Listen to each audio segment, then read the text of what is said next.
Welcome back to the deep dive.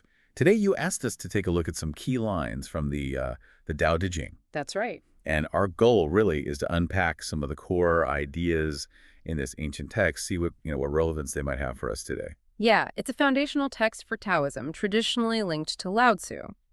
Taoism itself is, well, it's about understanding and living in sync with the basic flow of reality, the Tao, or the way. The way, okay. And these first lines we're looking at, they're deceptively simple, but really deep. Okay, let's dive in then. Arish, which translates roughly as, the Tao that can be spoken of is not the constant Tao. The name that can be named is not the constant name. What does that immediately say to you? Well, the big thing for me is it's about the limits of language, isn't it? Uh-huh. That the really fundamental truths, the core essence of things, maybe can't be perfectly pinned down with words or labels. Our definitions fall short. Right. It's like trying to explain, I don't know, the feeling of awe. You use words, but the words aren't the feeling itself. Exactly. It makes you wonder, where else do we maybe box things in too much with our definitions? That's a good prompt. Okay, it goes on. The nameless is the beginning of heaven and earth. The named is the mother of 10,000 things. Origins, then. Yeah, you can see the nameless as this sort of primordial state, pure potential before anything specific exists, like before differentiation. The source. The source, exactly. And then the moment we start making distinctions, giving things names, boom, you get the world of separate objects and phenomena, the 10,000 things. So the named is the world as we experience it, full of distinct stuff. Pretty much. It brings up the question of how our act of labeling shapes our reality, you know. Interesting. Okay, next part. One observes its subtlety. Constantly with desire, one observes its manifestations. Different mindsets, different views. That's how I read it. It's about perspective.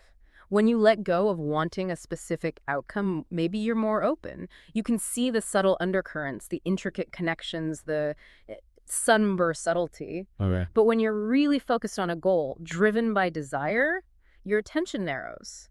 You see the obvious results, the surface level things, the manifestations. Like if you're just trying to win an argument, you miss the nuances of what the other person is actually saying.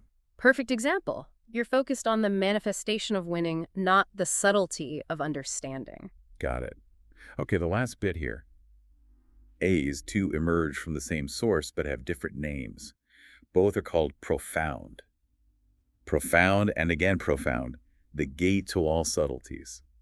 Sounds, well, profound. It really is. It ties it all together. The nameless and the named, the subtle and the manifest, they seem opposite, right? Yeah. But this says they come from the same place, the same deep source, the Tao. And understanding this connection, this unity beneath the differences, that's called profound, mysterious. Mysterious. It's beyond easy explanation. And seeing this connection is like opening a door, the gate to all subtleties. This is just the start of a deeper way of seeing. So, wrapping this up for our listeners, even just these opening lines are pushing us to think differently. Definitely. To maybe accept that some core truths are beyond words, that how we perceive things shapes our world, and maybe a quieter mind sees more. That captures it well. It's an invitation, really. Look past the labels, appreciate the underlying mystery and connection. Okay, so here's something for you to think about. Take a complex issue you're dealing with right now. What if you tried to look at it not just in terms of the named parts, the defined problems, the clear goals, but also tried to sense the unnameable aspect, the underlying flow, the things you can't quite label? What subtleties might appear if you step back from just the obvious manifestations? Great question to ponder. Thanks for diving deep with us today.